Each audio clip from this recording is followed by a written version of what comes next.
In this lesson, we'll be talking about exponents and square roots.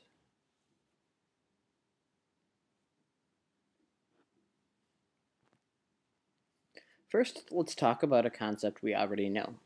5 plus 5 plus 5 plus 5 plus 5 plus 5. We know that as 6 times 5, which we know is 30. So the idea here is that repeated addition is just multiplication. Let's take a look at this one. 5 times 5 times 5 times 5 times 5 times 5. So in this case, we call this 5 to the 6th power, which is 15,625. So the idea here is that repeated multiplication is just exponentiation. A little vocab here. So if I have this algebraic expression, the bottom big number we call the base, and the small superscript we call the exponent. All an exponent is the number of times the base is repeated in multiplication. We read this 2 to the 4th power.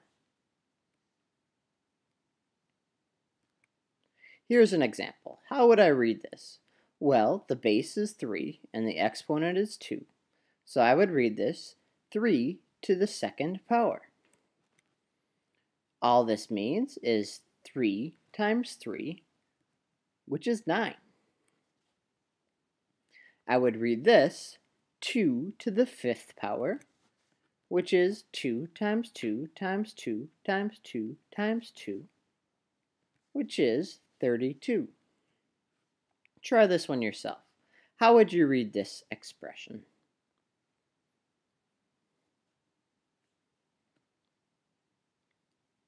Five to the 4th power. All it is 5 times 5 times 5 times 5, which is 625.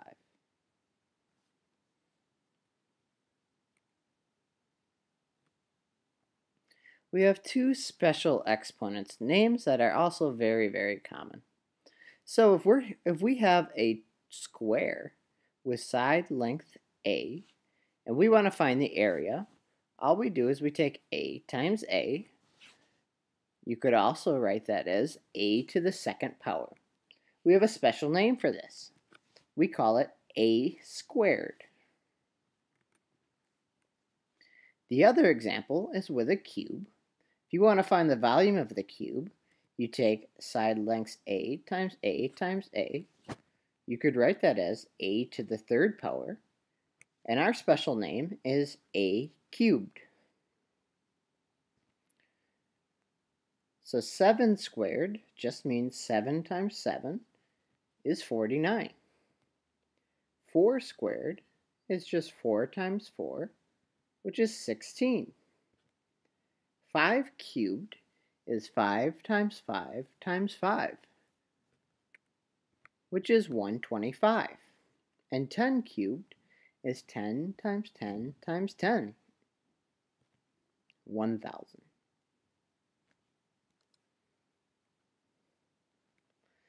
The next concept we're going to talk about is square roots.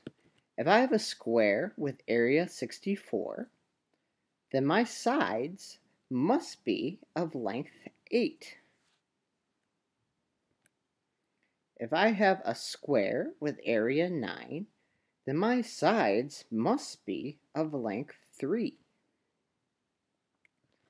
If I have a square with area 81, then my sides must be length 9. So in this case, the square root of 64 is equal to 8. The square root of 9 is equal to 3. And the square root of 81 is equal to 9. Try these 4 problems yourself.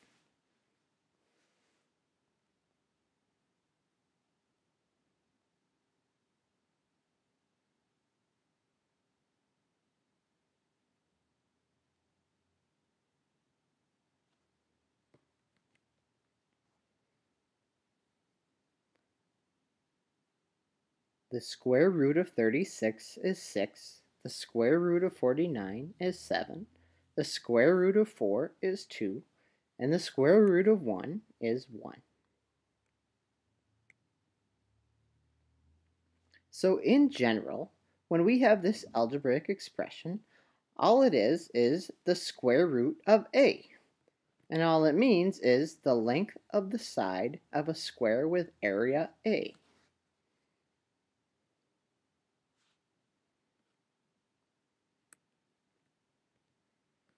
So if I have a square with area 10, I know the length of the side must be the square root of 10.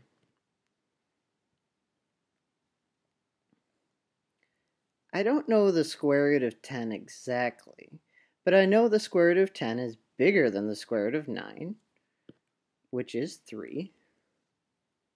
And I know the square root of 10 is less than the square root of 16, which is 4. Next example is a square with area 45 centimeters squared. So the sides must be the square root of 45. Why don't you do some estimation? What is the square root of 45 bigger than, and what is it smaller than?